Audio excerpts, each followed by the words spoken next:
All right, we're here with Padraig, who is the best specialist you could ever possibly ask for in your yard to convert it into a permaculture oasis that is going to grow food, be a food forest, and all the benefits of it. So Padraig, why don't you give us a tour about what you've been doing here in this Woodstock area home?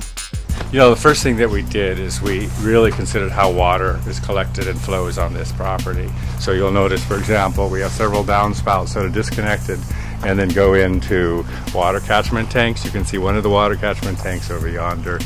There's a couple others on other sides of the house. So we collect a little water, then overflow goes into low swales. And we have lingonberries, and in another place over there, cranberries. This is what we call a roof washer. This branch here just takes the first amount of water, and as it rains, this fills up. Theoretically, the dirty particles is a very cheap way to go. It's called the poor man's roof washer.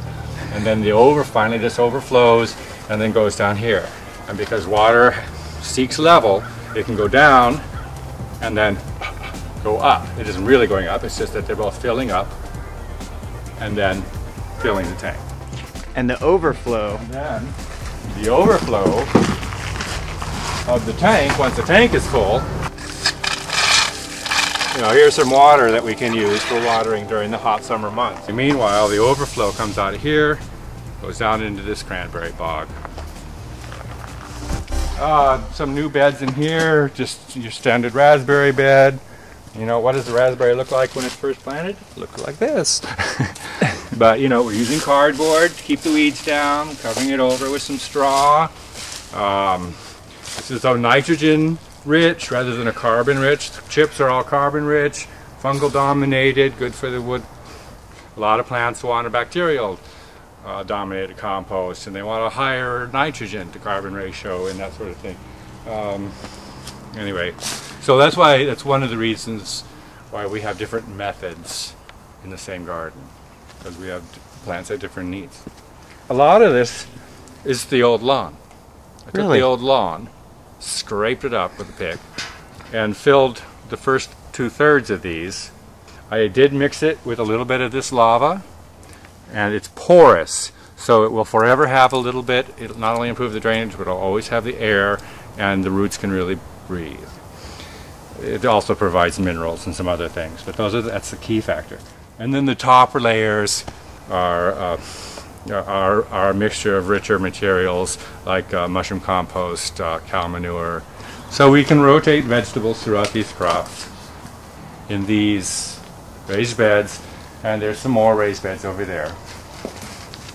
You can see that the drain has been modified, goes down into, and this tees into a pipe that goes from one end of the planter to the other, and it's perforated.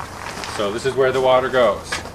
It doesn't go to the gutter, it doesn't go to the sewer, it feeds our asparagus. Yeah, we did build a fence here. This is FSC cedar that's locally grown and locally milled, about 30 minutes south of Portland.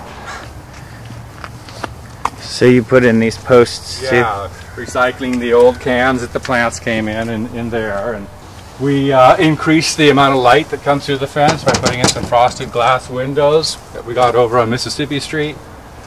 Door from Rejuvenation, I think, sold us that. There's an understory of freestanding raspberries in this area. They don't need any support. This is a group of hazelnut trees. This is the apricot here, and another type of apricot there for cross-pollination. There is a little bit of gopher thing happening in the neighborhood, so some of the trees are protected with gopher spurge. They don't like the roots and they turn the other way. Helps keep them from gnawing on the fruit trees. We have some gooseberries, some currants, we have Himalayan blueberries, we have lots and lots of regular blueberries, we have a big bank of strawberries here. We have lingonberries over there. Well, thank you for what you're doing, sir. Thank you. I really appreciate it. A lot of people do.